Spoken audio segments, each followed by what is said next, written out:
안녕하세요. 지방에 살고 있는 30대 초반 여자입니다. 혹시 이번 태풍은 잘 넘기셨나요? 아니면 아직 여러분 사는 곳은 여전히 태풍이 지나가는 중일까요?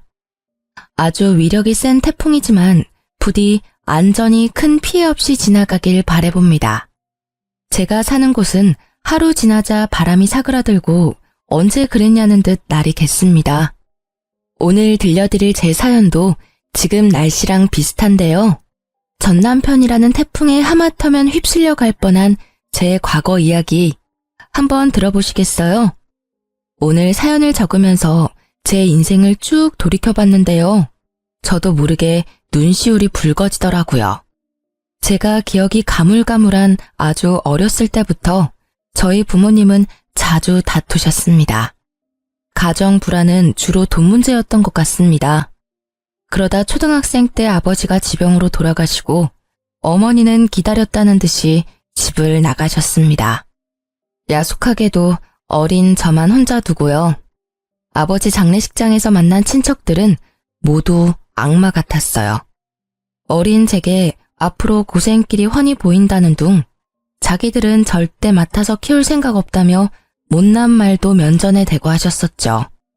어린 제가 키워달라고 안겨 붙을까봐 더 못되게 그랬을까요? 장례식 끝날 때까지 그 누구도 혼자인 제게 괜찮냐며 손 내밀어준 사람은 없었습니다. 홀로 아무도 없는 집에 돌아간 그날의 상처는 아마 영원히 지울 수 없을 겁니다. 부모님 두 분 다 재산이랄 게 크게 없는 집이었어요. 그런데 아빠의 부조금마저도 어린 제게는 허용되지 않았나 봐요. 그나마 막내하며 가깝게 지냈던 건 고모였는데요. 고모라는 인간은 제게 단돈 2만 원만 쥐어주고 부조금을 모조리 들고 사라졌습니다. 지금까지 죽었는지 살았는지 모릅니다.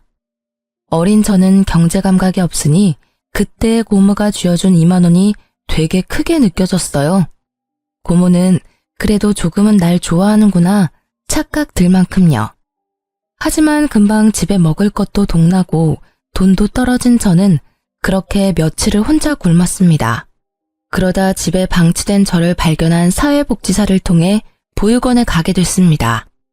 보육원에 있다가 또 언제 혼자가 될지 모르고 밥을 먹을 수 있는 마지막 기회일지 모른다는 바보 같은 생각이 들더라고요. 저는 보육원 첫날부터 옆 친구들 밥까지 탐내며 허겁지겁 밥을 먹었습니다. 당연히 그곳의 친구들은 첫 만남부터 절 싫어했고 원장은 모두가 보는 앞에서 그런 제 뺨을 때렸던 기억이 나요.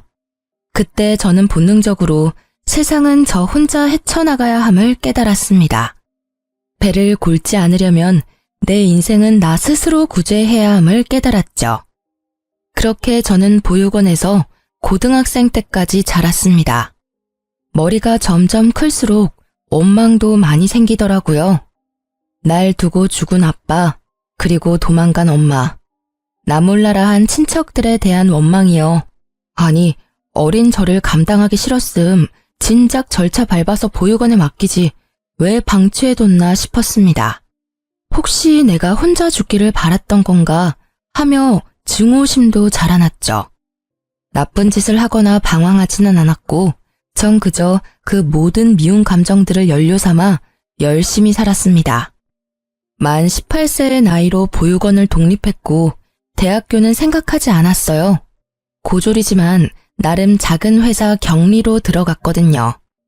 고등학교에서 제가 어느 정도 공부를 하니 담임 선생님께선 제게 공무원 시험을 준비해보라 하셨어요. 하지만 저는 그럴 시간도 여유도 없었습니다. 당장 돈을 벌고 싶었거든요. 이 세상에서 저를 지켜줄 유일한 백은 돈밖에 없다는 걸 너무 일찍 깨달은 거죠. 저는 월 200만 원 조금 넘게 버는데 세금 떼면 그마저도 더 줄어들어서요. 20대 초반에는 저축하며 제 입에 풀칠하기 바빴습니다. 공부에 투자할 시간과 돈은 없었어요. 물론 공무원 시험을 아예 포기하지는 않았습니다. 금전적으로 허덕이지 않을 때쯤 공시 공부도 시작했어요. 그런데 조금 살만해질 때쯤 주위를 둘러보니 정말 다들 가족, 연인과 저마다 함께 있더군요. 이 세상에 저만 덩그러니 혼자인 기분이 들었습니다. 다들 혼자가 아니라 누군가와 함께 인생을 꾸린 모습에 저는 지독한 외로움에 시달렸어요. 분명 제가 기억하지 못하는 순간에는 저희 부모님도 좋았을 때가 있었겠지 생각도 했어요. 그러던 중 저는 고등학교 친구가 해준 소개팅에서 첫 남자친구를 만나게 됐어요. 그게 25 넘어 하는 제 첫 연애였습니다. 이미 연애를 여러 번 해본 남자친구는 모든 게 능숙했어요. 그 나이에도 서툰 제게 보채지 않았고 처음엔 매너 있었죠. 하지만 사귈수록 발견하게 되는 그놈의 민낯은 추악했습니다. 술만 먹으면 망나니로 돌변하더군요. 그 구렁텅이에서 절 꺼내준 게 다름 아닌 앞집 살고 있던 전 남편입니다. 제게 뭐가 모자라서 그런 놈에게 당하고 사냐고 신고도 도와주고 늘 퇴근길을 함께 해줬어요. 덕분에 징글징글하던 전 남친에게 벗어날 수 있었죠. 아무도 제게 손을 내밀지 않던 제 세상에 먼저 손 내밀어준 남편이 너무 고마웠어요. 게다가 그 사람은 술, 담배는 입에도 안 댔어요. 심지어 직업이 공무원인 남자를 보며 저 역시 덩달아 학구열도 불타오르더라고요. 나름 새로운 꿈과 욕심이 생긴 저는 9급 공무원 시험을 준비했습니다. 그 당시 남자친구였던 남편도 잘 될 거라며 옆에서 많이 응원해줬어요. 그리고 지금껏 혼자 살아온 제 얘기를 듣고 본인이 겪은 일처럼 많이 아파했습니다. 자기는 혼자서 어떻게 그렇게 예쁘고 참하게 잘 컸어?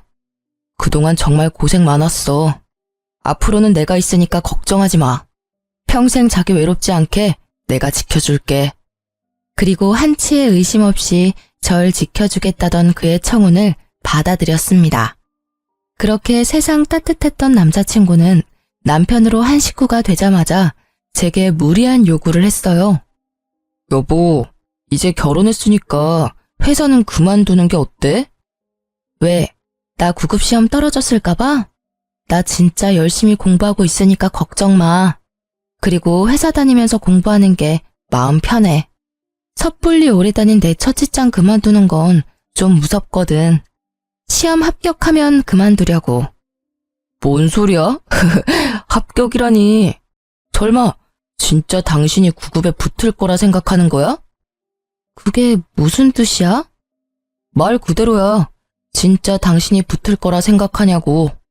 아니 고졸에다 학원 한번 제대로 다녀본 적 없으면서 단번에 공무원 시험 합격 바라는 건 너무 꿈이 큰 거 아니야? 난 단지 당신 지금 회사 연봉이 너무 적어서 차라리 알바가 낫겠다는 말을 하고 싶었을 뿐이야. 우리 엄마 만두가게 알바생이 당신보다 돈 많이 받아. 그거 알고 있어? 첫 직장이자 지금껏 몸담아왔던 직장은 제가 고졸이라 승진은 꿈도 못 꿨습니다. 하지만 개미똥만큼이라도 매년 연봉이 오르더라고요. 힘든 코로나 시기에도 잘리지 않고 계속 다닌 것만으로도 감지덕지했습니다.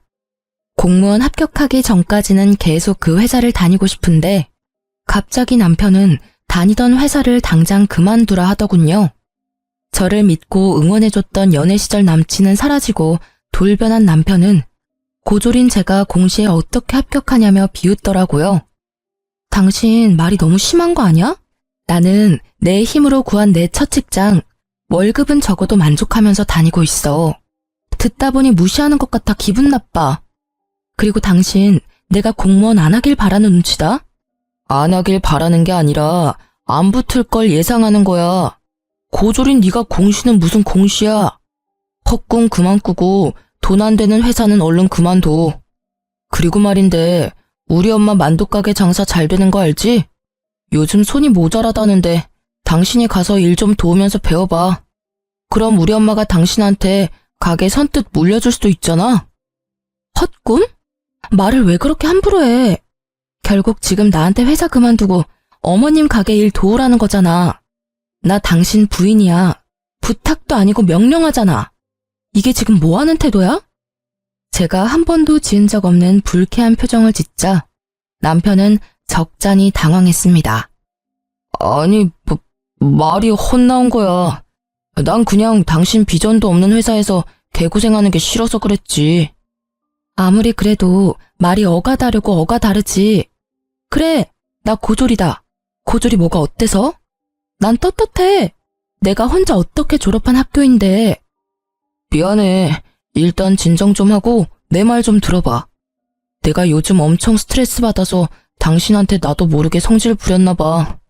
아니, 우리 엄마가 요즘 몸이 불편하다고 병원에 같이 가자고 자꾸 부르시잖아. 근데 당신도 알잖아. 나 업무 많아서 야근까지 하는데 엄마까지 케어하느라 요새 좀 몸이 힘들다. 그래서 당신한테 좀 부탁하려고 했는데 말이 삐뚤게 나가서 미안. 뭐? 어머니 아프셔? 어디가 아프신데? 그럼 그렇다고 나한테 진작 말을 하던가. 엄마 좀 챙겨달라는 부탁을 못해서 제게 못되게 군 남편이 미웠지만요. 생각해보니 요새 저도 바쁘다고 시모에게 연락을 못 드렸던 거예요. 저는 남편을 타박하며 곧바로 시모께 찾아갔습니다. 어머님, 저 왔어요. 제가 요새 그이 따라 공무원 되고 싶어서 공부를 시작했거든요. 근데 회사 일까지 바빠서 너무 정신이 없었어요. 어머님께 요즘 신경 못 써드려서 정말 죄송해요. 편찮으시다는 말 듣고 바로 온 거예요. 많이 안 좋으신 거예요? 어머님, 앞으로 병원은 저랑 같이 다녀요. 결혼 전에는 가족품이 그립다더니 너 결혼 후에 내가 먼저 안 하면 연락 한 통 없더라. 인간이 다 그래. 뒤돌아서면 남이지. 자식 새끼라고 키워봤자 그놈도 지엠이 아프다니까 툴툴거리기나 하고. 에이구, 내가 빨리 죽어야지. 어머님이 왜 빨리 죽어요? 말만 그런 게 아니라 진짜 이제 어머님은 제 가족이에요. 저 무서우니까 그런 나쁜 말 하지 마세요. 저희 때문에 많이 속상하셨죠? 근데 저도 좀 속상해요. 몸이 안 좋으시면 툴툴거리는 아들 말고 저한테 전화하시지 그러셨어요. 제가 불편할까봐 안 하셨죠? 저 괜찮으니까 앞으로는 무슨 일 생기면 무조건 저한테 전화 주세요. 아셨죠? 이그, 너 지금 내 가게 보고 나한테 아양 부리는 거지? 이 가게 어차피 너 물려줄 생각 없으니 꿈도 꾸지 마라. 어머님, 저도 만두 빚으면서 평생 살기 싫거든요. 저는 제가 좋아하는 일 하면서 살 거예요. 당분간만 도와드리는 거니까 월급은 제가 전에 있던 직장보다 많이 주셔야 해요. 뭐? 회사를 그만뒀어? 네, 저 회사 그만뒀어요. 글쎄, 쥐꼬리만한 월급이라고 남편이 바가지로 엄청 긁어대더라고요. 지는 뭐 벌면 얼마나 번다고? 혹시 나 때문이냐? 너 어떻게 들어간 회사인 거 내가 들어서 뻔히 아는데. 맞죠?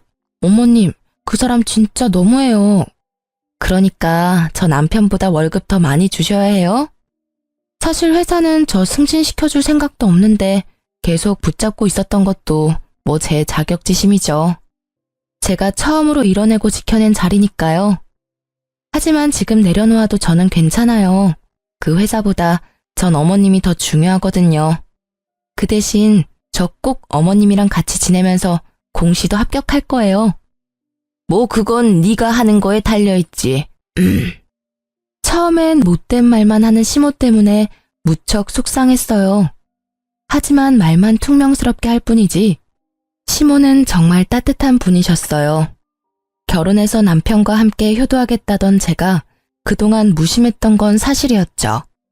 그래서 서운했던 게 생각 안 나게 시모께 더욱 잘해드리려 노력했습니다. 그렇게 저는 일주일에 한 번 시모 병원을 따라다니면서 평일에는 만두가게에서 일했어요. 저는 어머님의 재산이 얼마인지 그 작은 만두가게의 가치가 얼마인지 잘 몰랐는데요.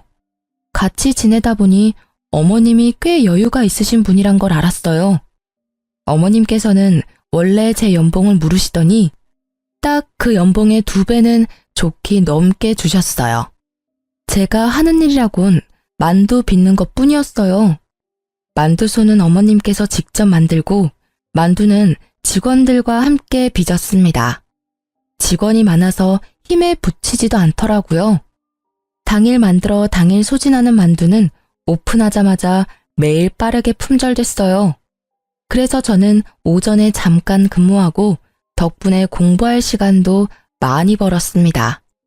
어머님도 저와 같이 지내다 보니 마음이 풀리셨는지 전보다 저와 엄청 사이좋게 지냈어요. 어머님은 제가 쉬는 날이면 매주 꼭 예쁜 만두를 빚어서 보내주셨어요.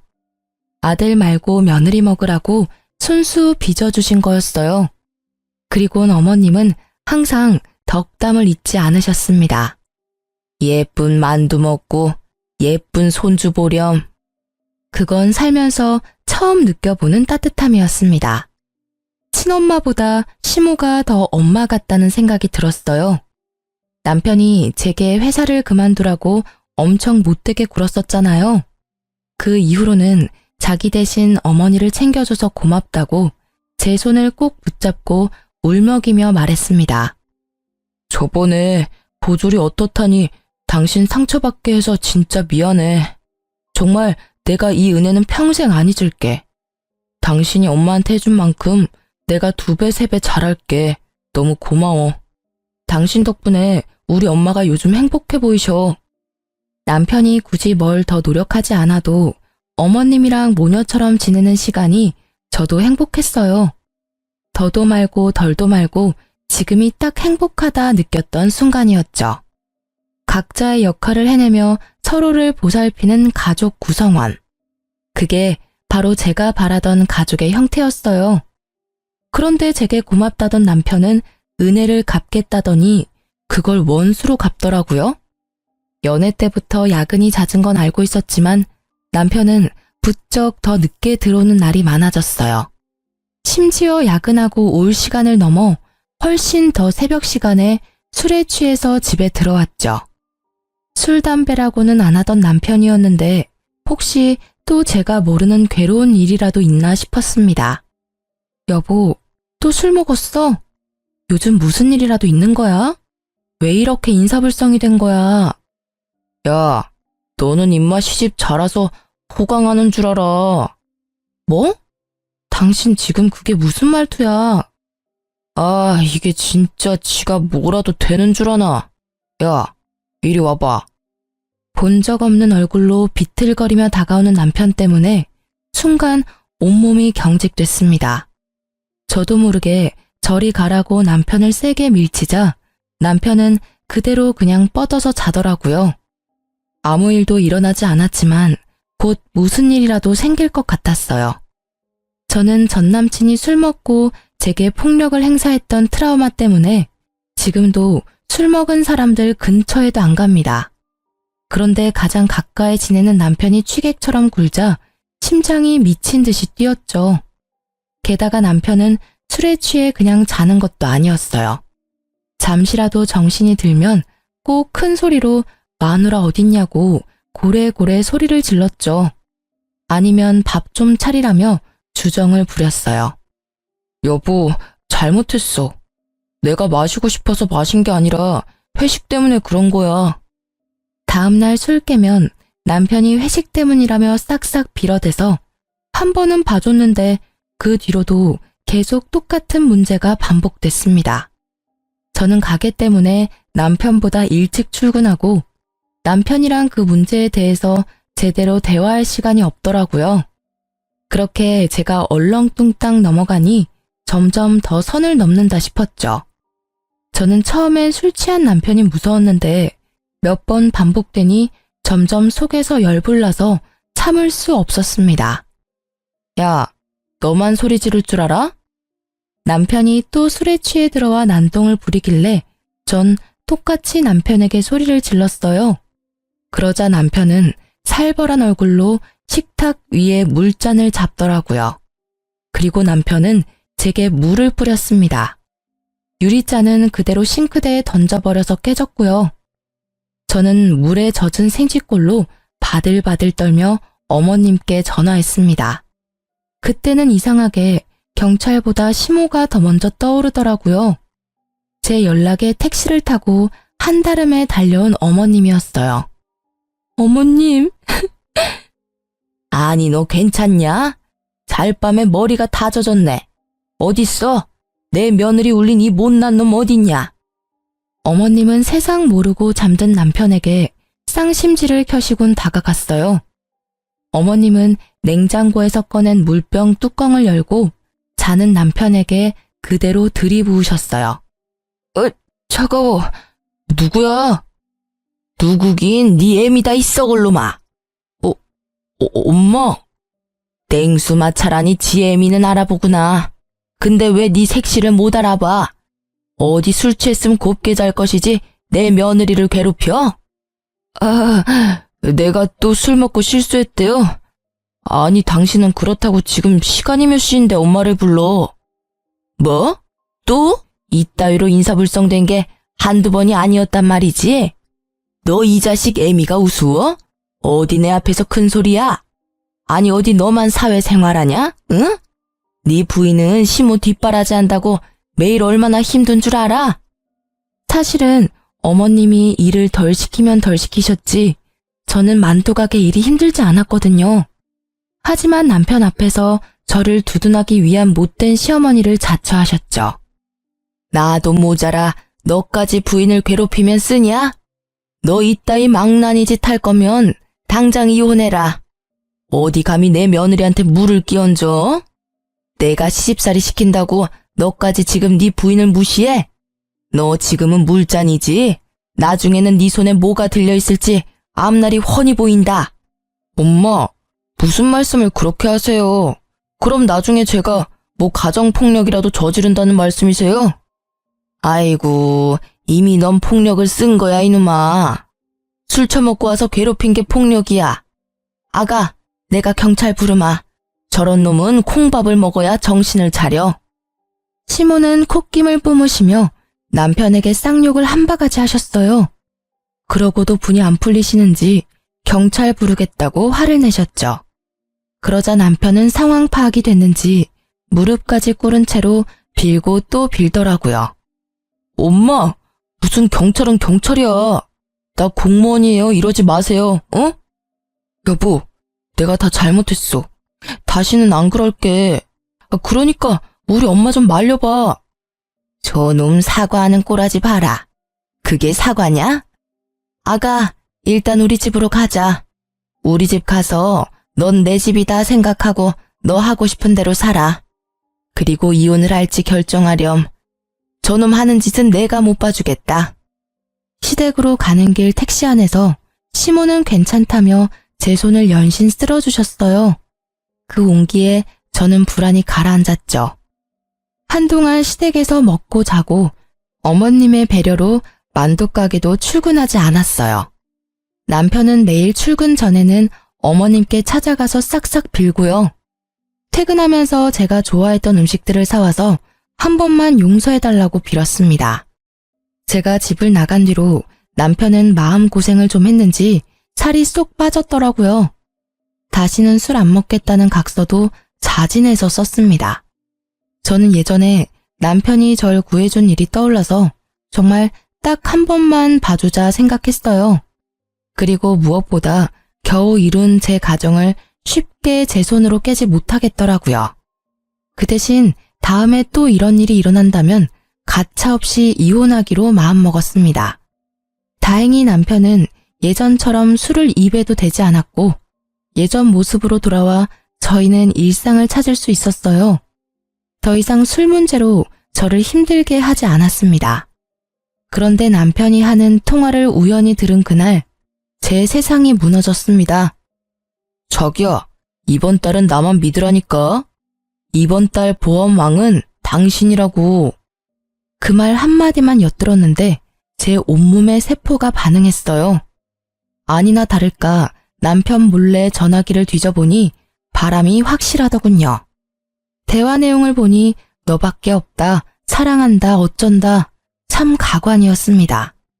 남편과 상간녀는 시모의 가게와 재산을 탐내고 있었습니다. 그동안 저를 이용해서 남편은 시모의 환심을 사려 했던 거죠. 모든 사실을 알게 된 저는 분노했어요. 겉도 모자라 상간녀와 함께 시모의 명의로 억대의 사망보험금을 받을 수 있게 작전을 짜고 있더군요. 제가 알고 있다는 걸 모르던 남편은 뻔뻔하게도 이러더군요. 여보, 우리 엄마 내 말은 안 들으니까 당신이 엄마 좀 설득해서 생명보험이랑 이것저것 들어놔. 내가 잘 아는 설계사가 있거든? 상담 받아보니까 지금이라도 보험 열심히 들어놔야겠더라.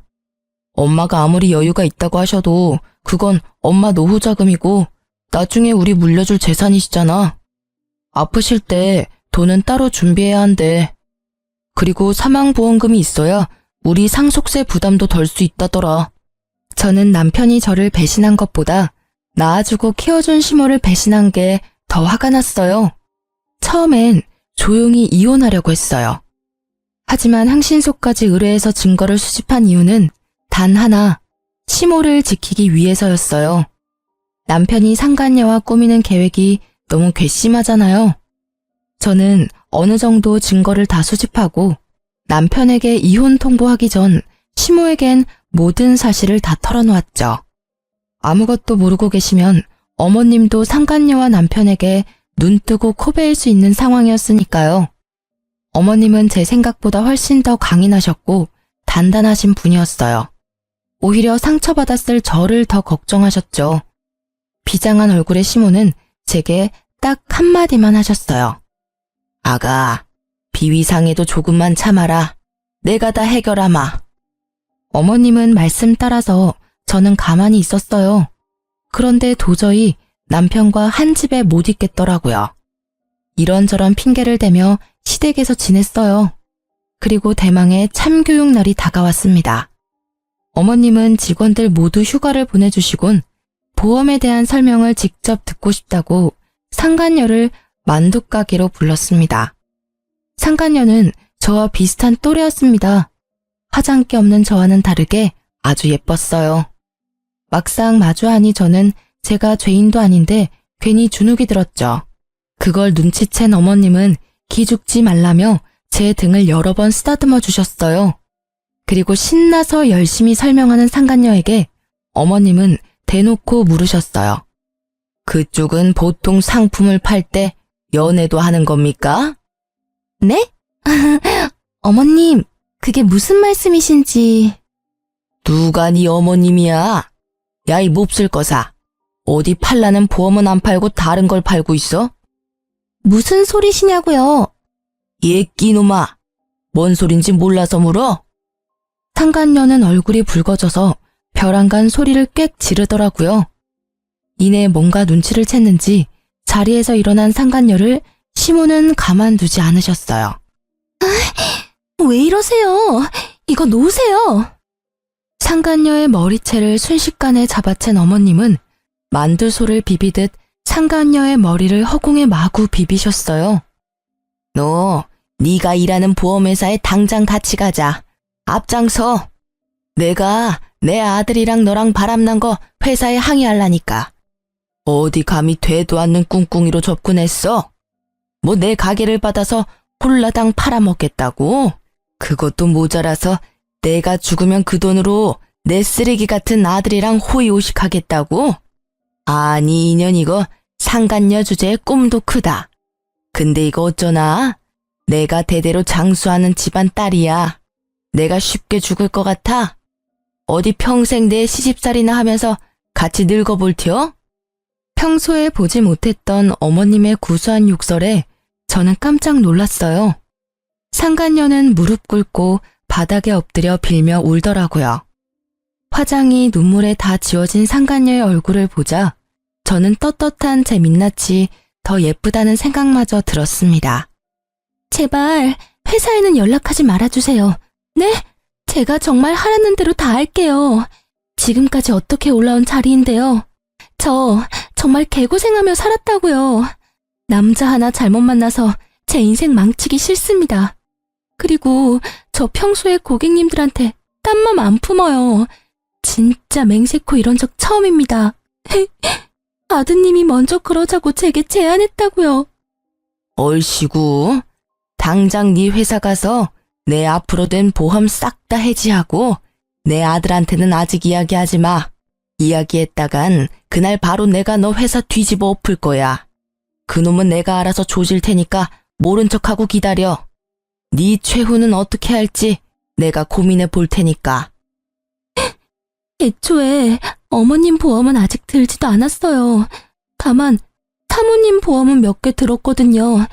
지금 회사 가서 제가 손해보더라도 당장 다 해지할게요. 그러니까 제발 저 한 번만 봐주세요.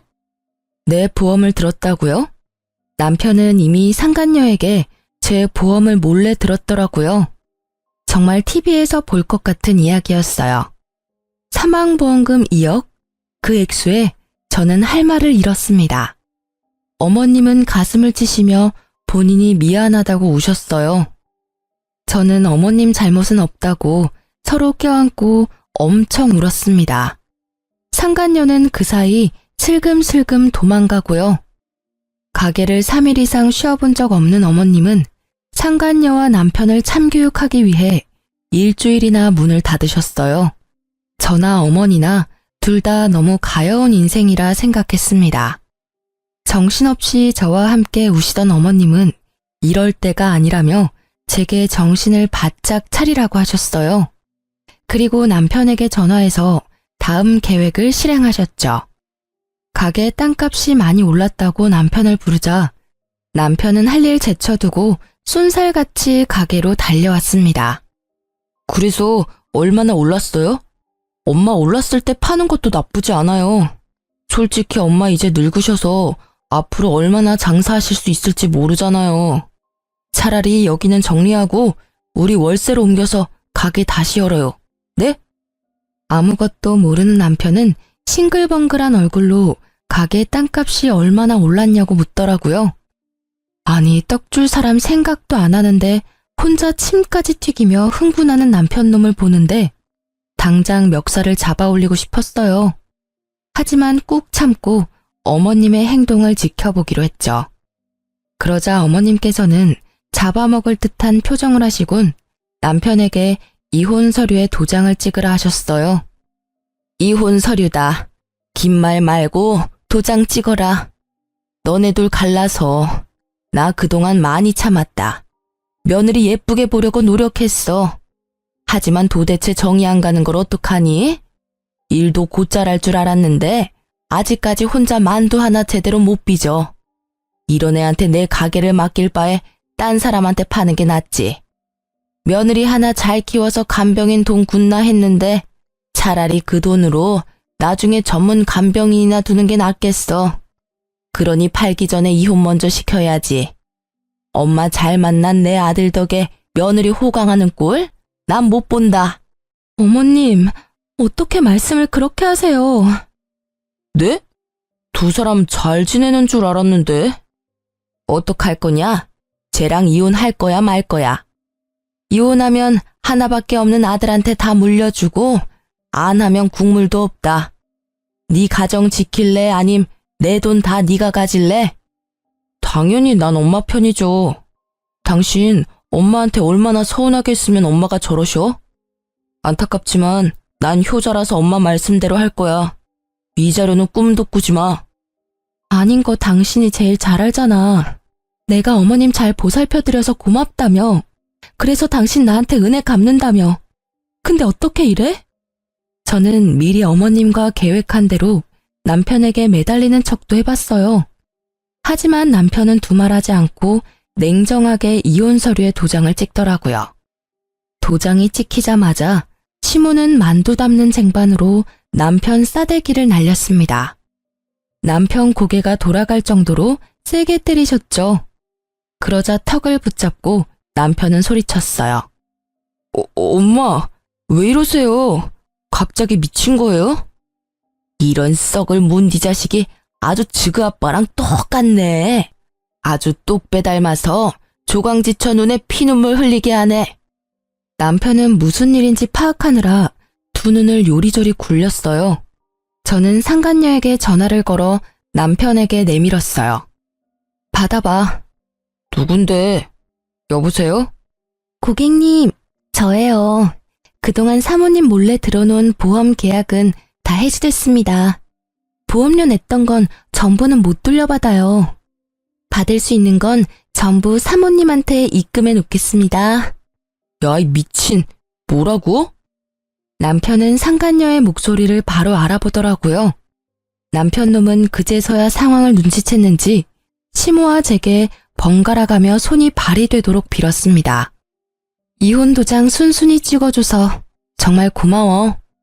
여보, 오해야. 그런 거 아니야. 엄마 진짜 아니에요. 저 보험 사기꾼이 저한테 접근해서 속은 것 뿐이에요. 야, 맘 같아선 네 재산, 네 직장 다 뺏고 싶은데 더러워서 손도 대기 싫어서 가만히 있는 거야. 그러니까 그 입 다물어. 어머님이 널 어떻게 키워주셨는데 이래?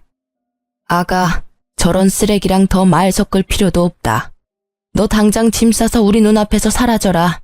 난 이제 아들 따위 없는 걸로 하마. 엄마, 왜 이러셔 진짜? 소미 네가 이제부터 내 딸 해라. 어머님, 내가 너 입양 절차 알아봤다. 자, 서류 받아라. 너도 마음의 준비할 시간이 필요할 테니 잘 생각해봐라. 이놈이랑 이혼하고 나한테 와. 내가 너 꽃길만 걷게 해줄 테니. 이제부터 모든 재산 권리는 우리 소미한테 줄 거야. 어머니, 정신 차리세요. 노망 났어요? 얘는 피 하나 안 섞인 남이라고요. 너 엄마를 어떻게 구워 삶은 거야?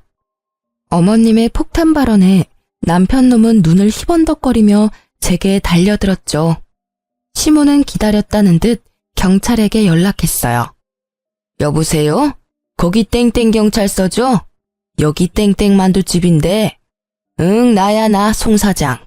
아, 웬 망나니가 와서 가게를 쑥대밭으로 만들고 있잖아. 얼른 와봐. 엄마, 누가 네 엄마야 이 자식아? 엄마가 어떻게 이래? 자식한테 어떻게 이러냐고.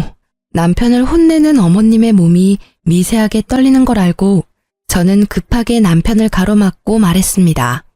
너야말로 자식이 어떻게 그래? 상간녀랑 보험 사기단으로 잡혀가고 싶지? 나도 모르는 보험 가입한 거 문제 안 될 줄 알았나 봐.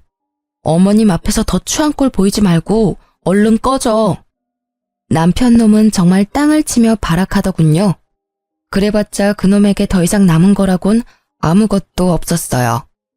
경찰이 오고 이댁 아드님 아니냐고 묻는데 어머님은 외면했습니다. 그래, 못난 내 아들 맞아. 데리고 있다가 정신 차리면 훈방 조치 부탁해. 가게에서 난동 부린 건 사실이니까. 기운이 다 빠진 남편은 더 이상 제게도 시모에게도 달려들지 않았습니다. 조용히 경찰을 따라가더군요. 너무 큰일을 겪으셔서 혹시나 쓰러지실까봐 저는 내내 어머님 곁을 지켰네요. 어머님은 아들에게 보여주기식이 아니라 정말 저를 입양할 계획이셨어요. 난 정말 소민이가 내 딸 같아. 우리가 이런 인연으로 엮였지만 안 좋게 끝내고 싶지는 않구나. 난 진심으로 널 가족이라 생각한단다. 어머님 마음 저 잘 알아요. 누가 뭐래도 저 어머님 가족이에요. 저 사람이랑 이혼했더라도 여전히 어머님은 제 어머님이세요.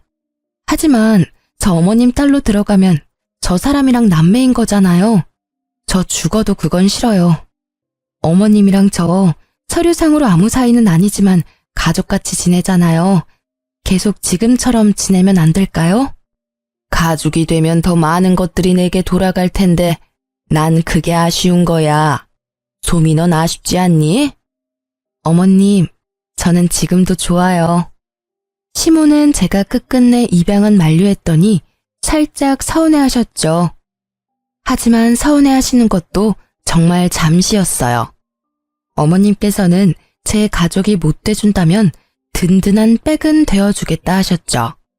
그 약속을 지키시겠다며 그동안 모았던 재산 반은 좋은 기부처에 기부했고 반은 제게 주셨습니다. 그리고는 제게 꼭 공시에 합격하라고 당부하셨어요. 너 공시 불합격하면 내가 준 돈 다시 다 돌려줘야 한다. 에이, 줬다 뺏는 게 어딨어요. 저는 아직도 전 시모, 아니 이제 엄마라고 부릅니다. 엄마랑 병원 갈 일 있으면 같이 가드려요. 공시는 다행히 한 번에 붙어서 받았던 재산은 돌려드리지 않았습니다. 그런데 하필 좁은 공무원 바닥, 저는 전 남편과 같은 부서에 근무하게 됐습니다. 그 인간은 자기 잘못도 모르고 자기 엄마 재산을 가져간 저를 여전히 미워하고 있었죠. 직장에서 막상 저를 마주하니 놀라서 전 남편 얼굴은 사색이 됐더라고요. 불편했는데 그 불편함도 잠시였어요. 얼마 안 가서 상간녀가 찾아왔거든요. 내 인생 책임져 이 자식아. 다 네가 계획한 거였잖아. 네 부인도 네 엄마도 네가 생명보험 억대로 들라며. 야, 여기가 어디라고 지금? 나 보험 사기로 신고당해서 이제 보험일 못해. 너 때문에 보험 모집인 자격 박탈당했다고. 이 자식아, 너 때문에 소문 다 나서 나 나중에 다른 보험회사도 못 가. 내가 할 줄 아는 거라곤 영업뿐인데 어쩔 거야. 네가 나 먹여 살릴 거야? 그럴래? 조용히 안 해? 죄송합니다. 모르는 사람이에요. 다들 일 보세요. 전 남편은 상간녀를 모른 채 했지만 상간녀는 끝까지 그런 전 남편을 물고 늘어지더라고요. 사람들은 수군거리고 저희 사무실은 한바탕 난리가 났습니다. 저는 현장에서 실시간으로 보는데 웃음 참느라 혼났습니다. 생명보험, 불효자식, 조강지쳐 버린 쓰레기. 이런 키워드들이 한동안 떠돌자 전 남편은 알아서 일을 그만뒀습니다. 어쩌면 제가 직접 불륜으로 윗선에 고발할까봐 도둑놈 제발 지린다고 알아서 도망간 걸 수도 있고요. 그래도 그렇게 아무 준비 없이 홧김에 또 공무원 그만두고 저놈 후회하겠구나 싶었는데요. 역시나 제 예상이 맞았습니다. 공무원 그만두고 할 줄 아는 거 없는 전 남편은 퇴직금을 탕진하고 엄마한테 찾아왔다고 합니다. 엄마한테 들은 내용 그대로 전달해 드릴게요. 엄마, 저 돈 좀 보태주세요. 제가 진짜 기가 막힌 사업 아이템 발견했거든요. 엄마 아들 공무원 시험도 단번에 붙고 엄청 똑똑한 거 잘 알잖아요. 누가 내 아들이요? 댁은 뉘신지? 엄마는 당연히 반성하지 않고 돈만 밝히는 전 남편을 외면하셨죠. 누구냐고 묻는 엄마의 말에 전 남편은 끝내 완전히 무너졌다고 합니다. 어머니, 저라고요. 언제까지 아들 모르는 척 할 거예요? 전 남편은 모든 걸 후회한다며 엉엉 울면서 빌고 또 빌었대요. 돈이고 뭐고 필요 없으니 제발 아들 모르는 척 하지 말아달라고요. 엄마는 그런 전 남편에게 이렇게 말씀하셨대요. 네가 다시 네 손으로 어떻게든 일어나면 내가 그땐 너 아는 척이라도 해주마. 내가 너라는 놈을 낳은 죄가 있으니 그땐 내 벌 달게 받아야지. 전 남편은 그렇게 아무 소득 없이 돌아갔다고 합니다. 동네가 워낙 소문이 빨라서요. 소문 들어보니 전 남편은 어느 고깃집에서 일하고 있다더군요. 그놈이 한 짓거리들 생각하면 분해서 더 벌받기를 원했지만요. 낳아주고 길러준 어머니가 자신의 가족이길 거부하는 것 자체가 그놈이 받는 가장 큰 벌 아닐까 생각합니다. 앞으로도 전 엄마랑 자주 왕래하며 살 거예요. 물론 전 남편 놈이 개과천선해서 돌아온다면 아무래도 엄마랑 예전처럼 편히 만날 수는 없겠죠. 이런 제 마음을 꿰뚫어 보시고 엄마는 이렇게 제게 말씀하셨어요. 걔랑은 나도 예전처럼 못 지낸다. 아무리 내가 낳고 길러놓은 자식이라지만 그 시커먼 무서운 속내를 전혀 몰랐잖니.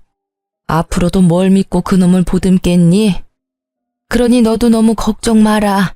어차피 사람 쉽게 안 변하고 그놈 변하려면 나 죽고 나서일 거야. 그리고 어차피 나 이제 가진 것도 없어. 이 몸뚱이뿐이야. 만약 나한테 빌붙으려고 한다면 내가 역으로 저놈한테 빌붙어야지 뭐. 엄마도 참. 내가 있는데 그놈한테 빌붙긴 뭘 빌붙어요. 그리고 왜 엄마가 몸뚱이뿐이야? 내가 있잖아요. 진짜 섭섭하게 자꾸 그럴 거예요? 엄마는 내가 지켜요. 그래, 그러니까 그렇게 웃어. 울상 짓지 말고 나랑 웃으면서 살기로 약속했잖아. 그래서 저는 나중 일은 우선 나중에 생각하고 지금은 최선을 다해 엄마와 사랑하며 지낼 거예요.